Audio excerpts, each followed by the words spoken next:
Welcome to Penrose Learning, where we make understanding easy. In this video, I will compare Excel versus Word for working with documents. We'll explore their fundamental differences and how each tool is best utilized.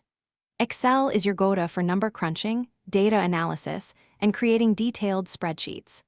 Word, on the other hand, is perfect for crafting text-heavy documents, reports, and letters.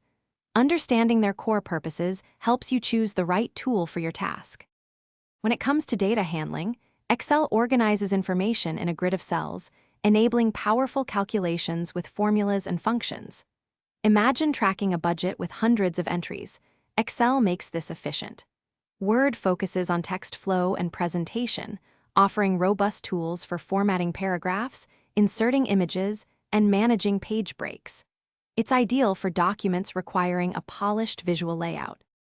So, when should you use each? Excel is perfect for tasks like creating detailed financial statements, managing inventory, or generating charts from raw data.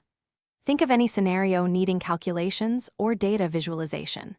Word is your best friend for writing essays, crafting professional resumes, or designing brochures. For projects that blend text and data, you can often integrate elements from one into the other seamlessly.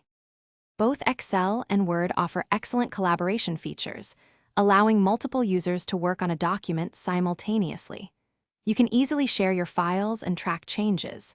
For integrated projects, you might embed an Excel chart directly into a Word report to present data visually within your text.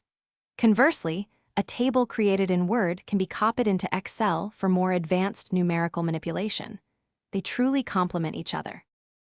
Thanks for watching. If this was helpful, leave a like and consider subscribing. See you next time.